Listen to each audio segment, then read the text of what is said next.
আসসালামু আলাইকুম। পেশাদার পক্ষ থেকে সকলকে জানাচ্ছি শুভেচ্ছা। আজকে আমরা হাজির হয়েছি নতুন একটি এপিসোড নিয়ে। আমাদের আজকের যে বিষয়টি নিয়ে আমরা আলোচনা করব সেটি হচ্ছে একটি প্রতিষ্ঠানে কাজে যোগদান করার পূর্বে আপনি কোন বিষয়গুলো নিয়ে একটু অ্যানালাইসিস করে সেই প্রতিষ্ঠানে যোগদান করবেন, সেই বিষয়গুলো নিয়ে আমরা আজকে আলোচনা করব। একটি প্রতিষ্ঠানে কাজে যোগদান করার পূর্বে প্রথম যে বিষয়টা নিয়ে আপনাকে আলোচনা করতে হবে বা প্রথম যে বিষয়টা নিয়ে আপনাকে অ্যানালাইসিস করতে হবে সেটি হচ্ছে সেই প্রতিষ্ঠানটার স্ট্রেংথ, অর্থাৎ ওই প্রতিষ্ঠানটা সম্পর্কে আপনার একটা স্বচ্ছ ধারণা থাকতে হবে। এখন অনেকেই প্রশ্ন করে থাকেন, একটি প্রতিষ্ঠানে কাজে যোগদান করলামই না, তাহলে সেই প্রতিষ্ঠান সম্পর্কে স্বচ্ছ ধারণা আমার থাকবে কি করে?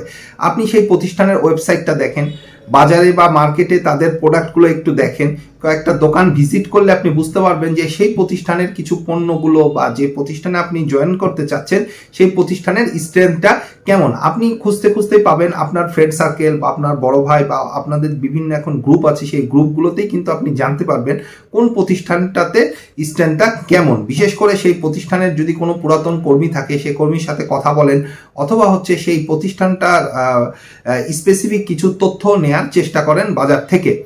এছাড়াও আর একটা বলি, যখন আপনি ইন্টারভিউ বোর্ডে যাচ্ছেন ইন্টারভিউ দেওয়ার জন্য, তখনও কিন্তু আপনি একটা প্রতিষ্ঠান সম্পর্কে আপনি অনেক কিছু ধারণা লাভ করতে পারেন। সেই প্রতিষ্ঠানে আপনি কোথায় ইন্টারভিউ দিতে যাচ্ছেন, সেখানে সিটিং ক্যাপাসিটিটা কেমন, যারা ইন্টারভিউ নিচ্ছেন তাদের ড্রেস আপটা কেমন, যে প্রতিষ্ঠানটা আছে সেই প্রতিষ্ঠানের ওয়ালে কীরকম ধরনের পেইন্ট করা আছে বা সেখানকার এনভায়রনমেন্টটা কেমন, তাদের এমপ্লয়িরা হচ্ছে কি ভাষায় কথা বলছে বা তাদের মধ্যে চালচলনটা কেমন, কোন কোন প্রসপেক্টাস নিয়ে কথা বলছি, সেই জিনিসগুলো দেখলেও কিন্তু আপনি ওই প্রতিষ্ঠান সম্পর্কে অনেকটা স্বচ্ছ ধারণা পেতে পারেন। এরপর হচ্ছে আপনি যে পদে কাজে যোগদান করতে যাচ্ছেন সেই কাজটাকে খুব স্পষ্টভাবে জানার চেষ্টা করেন। আপনি যদি ইন্টারভিউ বোর্ডে পাশ করে ফেলেছেন, এখন আপনার চাকরিটা কনফার্ম করেছেন ইন্টারভিউয়ার, কিন্তু আপনাকে যে উদ্দেশ্যে তারা নিচ্ছে, যে কাজগুলো করানোর জন্য নিচ্ছে, আপনি যদি সেই কাজগুলোর মধ্য থেকে কিছু কাজ না পারেন, যদি ইন্টারভিউ বোর্ডে মিথ্যা কথা বলে পার পেয়ে যান, তাহলে আমার মতে আপনি সেই কাজগুলোর প্রতি একটু ফোকাস ক্রিয়েট করেন। সেই কাজগুলোতে আপনার যে দুর্বলতা আছে সেই দুর্বলতাগুলো কাটিয়ে তুলেন। সেই কাজগুলোকে যত দ্রুত সম্ভব প্রতিষ্ঠানে যোগদানের পূর্বে অথবা প্রতিষ্ঠানে যোগদানের কিছুদিনের মধ্যে হলো আপনি কাজগুলোকে শিখে ফেলার চেষ্টা করেন। তা না হলে আপনার সামনে যখন সেই কাজগুলো আসবে, আপনি যখন পারবেন না, তখন দুই পক্ষ ক্ষতিগ্রস্ত হবে। প্রথমত হচ্ছে যে প্রতিষ্ঠানে আপনি যোগদান করেছেন, যে পদের বিপরীতে আপনি সেখানে যোগদান করেছেন, সেই প্রতিষ্ঠানের কাজ বাধাগ্রস্ত হবে।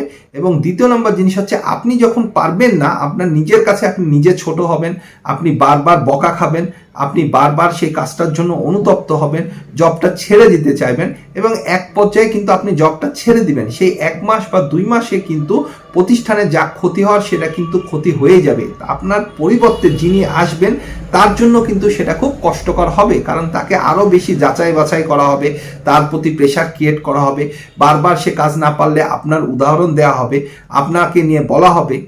এই কাজগুলো থেকে অ্যাভয়েড করার জন্য হলো আপনি যে প্রতিষ্ঠানে যে পদের বিপরীতে আপনি কাজে যোগদান করতে চাচ্ছেন সেই কাজের কার্যাবলী কি, সেই কাজ করার জন্য আপনার কি কি স্কিল প্রয়োজন, সেই জিনিসগুলোর প্রতি আপনাকে ফোকাস ক্রিয়েট করতে হবে।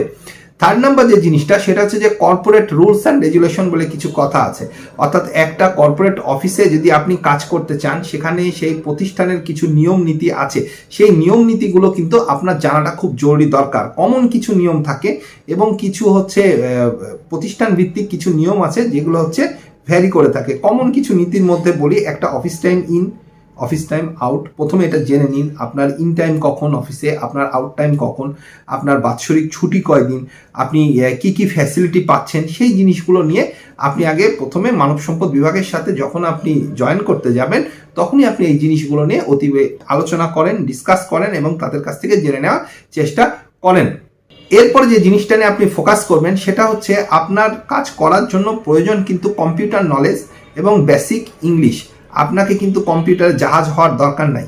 আপনি কিন্তু মনে রাখবেন, আপনি যদি একটা অ্যাকাউন্টস ডিপার্টমেন্টে জয়েন করেন, অথবা একটা HR ডিপার্টমেন্টে জয়েন করেন, অথবা আপনি মার্কেটিং ডিপার্টমেন্টে জয়েন করেন, আপনার প্রয়োজনীয় কাজটা করার জন্য কম্পিউটারে যা জানা প্রয়োজন আপনি সেইটুকুনি জানেন। আপনি সেখানে সফটওয়্যার ইঞ্জিনিয়ার হিসেবে জয়েন করেননি, অথবা আইটি ডিপার্টমেন্টে আপনি জয়েন করেননি, আপনি আইটি ব্যাকগ্রাউন্ডের মানুষও নয়। আপনার প্রয়োজনীয় কাজের জন্য যেইটুকুন পরিমাণ আপনার কম্পিউটার নলেজটা থাকা দরকার, সেইটুকুন কম্পিউটার নলেজ আপনি গ্যাদার করার চেষ্টা করেন। এরপর আসি ইংলিশ স্কিল। আপনার বেসিক ইংলিশ যেটুকুন না বললেই না, যেটুকুন না জানলেই না, আপনি সেইটুকুন জানার চেষ্টা করেন। আপনি একটি কর্পোরেট অফিসে জয়েন করবেন, আপনি ইন্টারভিউ দিয়েছেন, খুব সুন্দর হয়েছে আপনার ইন্টারভিউটা, এখন মালিকপক্ষ আপনাকে বলেছে কাজে যোগদান করার জন্য। এখন আপনি বাসাতে যাওয়ার পরে আপনি আসলে সিদ্ধান্তহীনতায় ভুগছেন যে প্রতিষ্ঠানটা কেমন হবে, প্রতিষ্ঠানটাতে আমি চাকরি পেয়েছি, আমি জয়েন করব কি করব না, বা হচ্ছে ওখানে জয়েন করার পরে আমার ফিউচারটা কি। যদি এই জিনিসগুলো নিয়ে আপনি নিজের মনের মধ্যে খটকায় থাকেন, অথবা নিজের মনের মধ্যে যদি কিছুটা চিন্তিত হন, তবে আমি বলবো যে ওই প্রতিষ্ঠানে যোগদান করার পূর্বে আপনার কিছু জিনিস নিয়ে একটু জানা প্রয়োজন। বিশেষ করে যেমন ওই প্রতিষ্ঠানের একটা স্বচ্ছ ধারণা থাকতে হবে আপনাকে। ওই প্রতিষ্ঠানে যে আপনি যোগদান করতে যাচ্ছেন, সেই প্রতিষ্ঠানের নিয়ম নীতি একটু জানা প্রয়োজন আপনার। সেখান থেকে আপনি যে ফ্যাসিলিটিগুলো পাবেন সেগুলো আপনার জানাটা খুব জরুরি। একজন মানুষ সাধারণত জেনে শুনে প্রতিষ্ঠানে জয়েন করে না। প্রতিষ্ঠানে জয়েন করার পরে দেখা যায় যে আসলে ওই প্রতিষ্ঠানের চেহারা কেমন, বা ওই প্রতিষ্ঠানের কাজের পরিবেশ কেমন, ওই প্রতিষ্ঠান সম্পর্কে মার্কেট রেপুটেশন কেমন।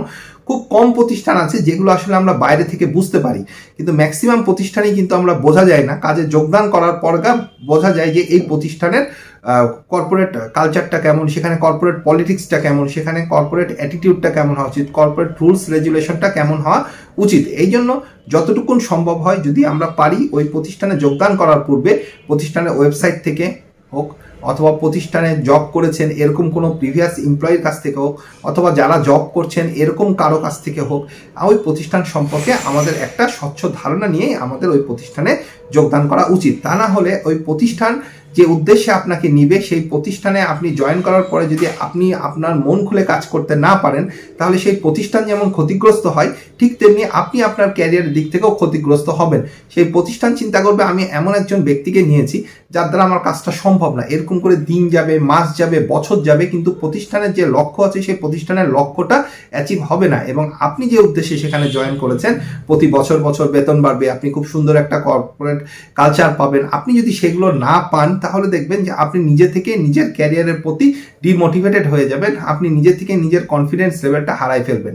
এই জন্য কোনো একটা প্রতিষ্ঠানে যোগদান করার পূর্বে অ্যাজ এ এমপ্লয়ি এবং অ্যাজ এ এমপ্লয়ার দুই পক্ষরই কিছুটা দায়িত্ব থাকে, যে আমি একজনকে নিচ্ছি বা আমি একটা প্রতিষ্ঠানে যোগদান করছি, উভয় পক্ষেরই কিছুটা দায়িত্ব থাকে কাজে যোগদান করার জন্য এমপ্লয়ি পক্ষের, এবং কাজে যোগদান করানোর জন্য এমপ্লয়ারের পক্ষের। এই জন্য আমার কাছে যেটা মনে হয়েছে, আপনি একটি প্রতিষ্ঠান চুজ করবেন, একটি প্রতিষ্ঠান জব সার্কুলার দিয়েছে, আপনি সেখানে আবেদন করছেন, আপনি জেনে শুনেই আবেদন করেন, আপনি জেনে শুনেই ইন্টারভিউ বোর্ডে যান, আপনি জেনে শুনেই সেই প্রতিষ্ঠানে কাজে যোগদান করেন, যেন আপনি নিজে ভালো থাকেন এবং প্রতিষ্ঠান যে উদ্দেশ্যে আপনাকে নিয়েছে, প্রতিষ্ঠানের সেই উদ্দেশ্যটা যেন বাস্তবে রূপ নেয়।